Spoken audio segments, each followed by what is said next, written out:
If you ask gamers to name the most hated company in the gaming industry, there's a good chance you'll hear the same answer over and over again: Electronic Arts. For years, EA has been surrounded by controversy. Players blame the company for shutting down beloved studios, filling games with microtransactions, and putting profits ahead of fans. It was even voted the worst company in America twice.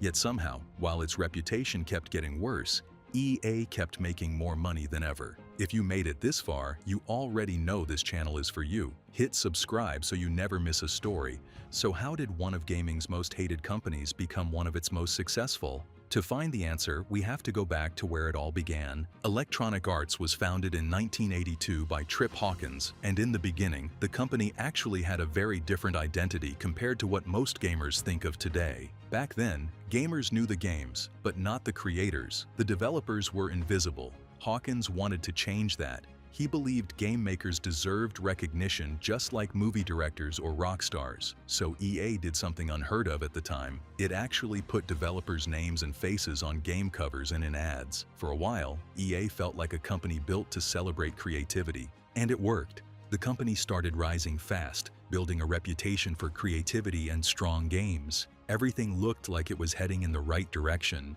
until EA found something that would change its destiny forever: sports games. Trip Hawkins had a vision: make a realistic American football game. He partnered with NFL legend John Madden, and in 1988, John Madden Football was released on MS-DOS and other platforms. The reaction was explosive. Players loved it. More importantly, EA discovered something that would influence its business for decades. Sports games didn't have to be one-time releases. They could come out every year. New season, new teams, new updates, and a new reason for fans to buy again. Instead of waiting years for a sequel, EA now had a system that could bring in sales again and again. Investors loved the idea. So EA went public on the stock exchange in 1989 with a valuation of $84 million. The extra funding allowed EA to expand aggressively, acquire studios, and scale up production. But it also introduced pressure. Now every quarter mattered. Every release needed to perform better than the last. Around this time, Trip Hawkins left EA in 1991, and under new leadership, the company began shifting more toward financial performance and long-term franchises. One major shift was studio acquisitions. Instead of building everything internally, EA began buying successful studios and IPs. When EA acquired Maxis in 1997, it gained The Sims, which would go on to become one of the best-selling PC franchises in history, generating billions through expansion packs and DLC over decades. That success reinforced EA's acquisition strategy. But not every studio or project survived. Game development is risky, and in a public company, underperformance often leads to restructuring. Over time, studios such as Westwood Studios, 2003, Pandemic Studios, 2009, and Visceral Games, 2017, were shut down after being acquired. Fans began calling this pattern the EA Studio Graveyard. By the late 2000s, EA looked very different from the company Trip Hawkins originally imagined. The publisher that once promoted developers was now known for aggressive restructuring, canceled projects, and a strong focus on revenue. Then the industry changed again. Online gaming expanded rapidly, internet speeds improved, and publishers realized something important: games didn't have to stop earning money after launch. That's where EA found its next major breakthrough: Ultimate Team. First introduced in FIFA 09, 2009, Ultimate Team allowed players to build squads using randomized player packs. Every pack gave you random cards, so opening one always came with a little excitement.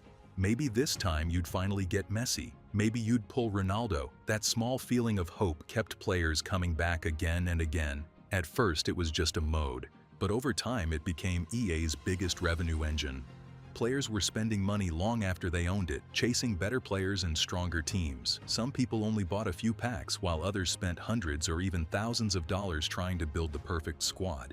By the mid-2000s, Ultimate Team was generating billions of dollars annually across EA's sports franchises, making it one of the most profitable systems in gaming. Other companies took notice, and similar monetization systems, often called loot boxes, spread across the industry. But public reaction quickly turned negative. Parents raised concerns about kids spending real money without realizing how fast it adds up. Critics said it felt too close to gambling since you pay for random rewards.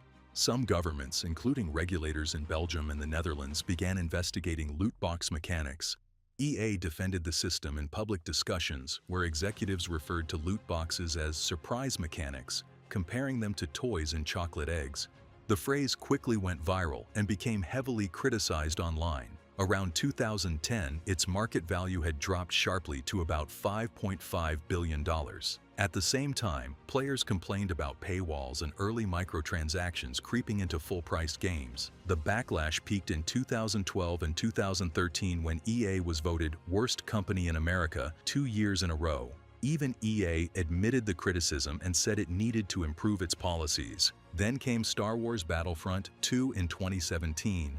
The game looked incredible. It featured famous Star Wars locations, beautiful graphics, large multiplayer battles, and some of the franchise's most popular characters. Fans couldn't wait to play it. But the launch turned into one of the biggest controversies in gaming. Players discovered that unlocking heroes like Darth Vader would take dozens of hours unless they spent money on loot boxes. Many felt they had already paid full price for the game, only to find another system encouraging them to spend even more. The criticism spread faster than EA could respond. Gaming forums, YouTube, Reddit, and social media were filled with angry players. EA tried to respond on Reddit. They said the system was meant to give players a sense of pride and accomplishment. That line made things worse. Instead of calming the situation, it turned into fuel for the fire. The comment became one of the most downvoted in Reddit history and went viral across the internet. Even people outside gaming started hearing about it through news coverage. Soon the issue moved beyond the internet. News outlets picked it up and politicians started asking questions about loot boxes and whether they should be treated like gambling. Even Disney, which owns the Star Wars franchise, was reportedly concerned about the controversy surrounding the game's monetization. EA eventually made changes. Some systems were removed, others were adjusted, and the progression system was reworked. But by then, the damage to its reputation was already done. Many players thought EA would change direction after that, but instead it continued pushing further into live service and recurring revenue models. The focus became keeping players around longer, season updates, events, cosmetics, and constant content drops. The idea was simple. If players stayed in the game for months or years, the revenue would keep flowing. Some games struggled under that model. Anthem is the clearest example. It launched with big expectations, but failed to hold players and quickly faded out. Others succeeded massively. Apex Legends, launched unexpectedly in 2019, became a global hit almost overnight, reaching 50 million players within its first month. It remains one of EA's most successful live service titles. Financially, the company was stronger than ever. By the way, if you're enjoying this deep dive, hit subscribe and stick around, because what EA did next is where things get really interesting. At the same time, EA continued restructuring its business. Some projects were canceled before they ever reached players, studios were reorganized, and the company announced several rounds of layoffs while shifting more resources toward its biggest franchises. That brings us back to the same question we asked at the beginning. How can one of the most criticized companies in gaming keep making so much money? The answer is actually pretty simple. EA Sports FC sells every year because it's the only fully licensed football game with real clubs and leagues. Madden NFL dominates American football gaming. The Sims still has a huge loyal fan base, and Apex Legends remains one of the biggest free-to-play shooters on the market. Those games continue bringing in players, and those players continue spending money. That's why EA keeps reporting strong financial results, even when the internet seems full of criticism. Online discussions don't always reflect what millions of customers do once a new game is released. That doesn't mean the criticism has disappeared. Every new EA announcement is now met with far more skepticism than excitement.